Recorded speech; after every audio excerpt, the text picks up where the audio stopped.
हरे कृष्णा, राधे राधे। आज के इस वीडियो में हम श्रवण करेंगे संतान सप्तमी व्रत कथा। वीडियो शुरू करने से पहले आप सभी भक्तगणों से करुण निवेदन है कि प्लीज़ वीडियो को संपूर्ण सुने। वीडियो पसंद आए तो प्लीज़ वीडियो को लाइक करें, शेयर करें और कमेंट बॉक्स में ओम नमः शिवाय लिखना ना भूलें। एक बार श्री कृष्ण ने युधिष्ठिर को बताया कि किसी समय मथुरा में लोमश ऋषि आए थे। मेरे माता पिता देवकी तथा वासुदेव ने भक्तिपूर्वक उनकी सेवा की तो ऋषि ने उन्हें कंस द्वारा मारे गए पुत्रों के शोक से उबरने के लिए आदेश दिया।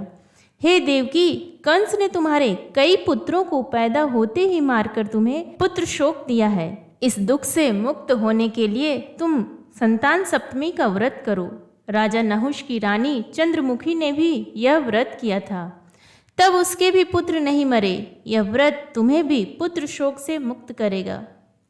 देवकी ने कहा, हे देव, मुझे व्रत का पूरा विधि विधान बताने की कृपा करें ताकि मैं विधि पूर्वक व्रत संपन्न करूं। लोमश ऋषि ने उन्हें व्रत का पूजन विधान बताकर व्रत कथा भी बताई। नहुष अयोध्यापुरी का प्रतापी राजा था। उसकी पत्नी का नाम चंद्रमुखी था। उसके राज्य में ही विष्णुदत्त नामक एक ब्राह्मण रहता था। उसकी पत्नी का नाम रूपवती था।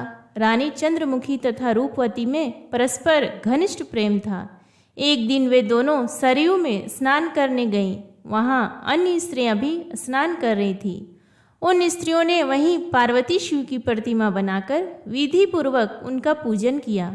तब रानी चंद्रमुखी तथा रूपवती ने उन स्त्रियों से पूजन का नाम तथा विधि पूछी। उन स्त्रियों में से एक ने बताया, हमने पार्वती सहित शिव की पूजा की है। भगवान शिव का डोरा बांधकर हमने संकल्प किया है कि जब तक जीवित रहेंगी तब तक यह व्रत करती रहेंगी। यह मुक्ताभरण व्रत सुख तथा संतान देने वाला है। उस व्रत की बात सुनकर उन दोनों सखियों ने भी जीवन पर्यंत इस व्रत को करने का संकल्प करके शिव जी के नाम का डोरा बांध लिया, किंतु घर पहुंचने पर वे संकल्प को भूल गईं। फलतः मृत्यु के पश्चात रानी वानरी तथा ब्राह्मणी मुर्गी की योनि में पैदा हुई। कालांतर में दोनों पशु योनि छोड़कर पुनः मनुष्य योनि में आई। चंद्रमुखी मथुरा के राजा पृथ्वीनाथ की रानी बनी तथा रूपवती ने फिर एक ब्राह्मण के घर जन्म लिया। इस जन्म में रानी का नाम ईश्वरी तथा ब्राह्मणी का नाम भूषणा था। भूषणा का विवाह राजपुरोहित अग्निमुखी के साथ हुआ। इस जन्म में भी उन दोनों में बड़ा प्रेम हो गया। व्रत भूलने के कारण ही रानी इस जन्म में भी संतान सुख से वंचित रही।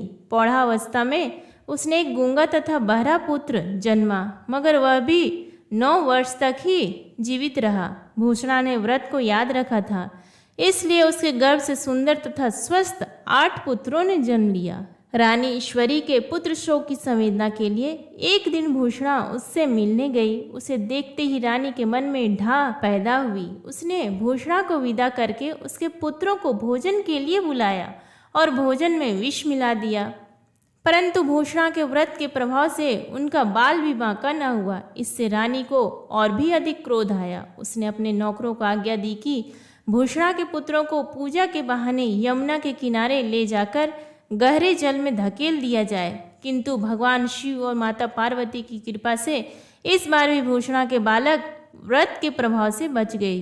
परिणामतः रानी ने जल्लादों को बुलाकर आज्ञा दी कि ब्राह्मण बालकों को वध स्थल पर ले जाकर मार डालो, किंतु जल्लादों द्वारा बेहद प्रयास करने पर भी बालक न मर सके। यह समाचार सुनकर रानी को आश्चर्य हुआ। उसने भूषणा को बुलाकर सारी बात बताई और फिर क्षमा याचना करके उससे पूछा कि किस कारण तुम्हारे बच्चे नहीं मर पाए। भूषणा बोली, क्या आपको पूर्व जन्म की बात स्मरण नहीं है? रानी ने आश्चर्य से कहा, नहीं, मुझे तो कुछ याद नहीं है।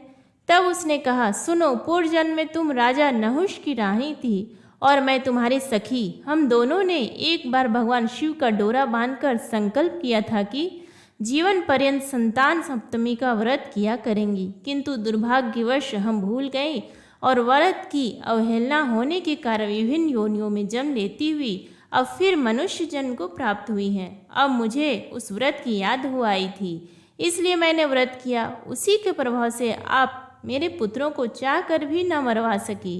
यह सब बात सुनकर रानी ईश्वरी ने भी विधि पूर्वक संतान सुख देने वाला यह मुक्ताभरण व्रत रखा। तब व्रत के प्रभाव से रानी पुनः गर्भवती हुई और एक सुंदर बालक को जन्म दिया। उसी समय से पुत्र प्राप्ति और संतान की रक्षा के लिए यह व्रत प्रचलित है। प्रेम से बोलिए भगवान शिव शंकर की जय, माता पार्वती की जय। उम्मीद करती हूँ आपको आज का ये वीडियो पसंद है। प्लीज़ वीडियो को लाइक करें, शेयर करें और चैनल को सब्सक्राइब करें। धन्यवाद।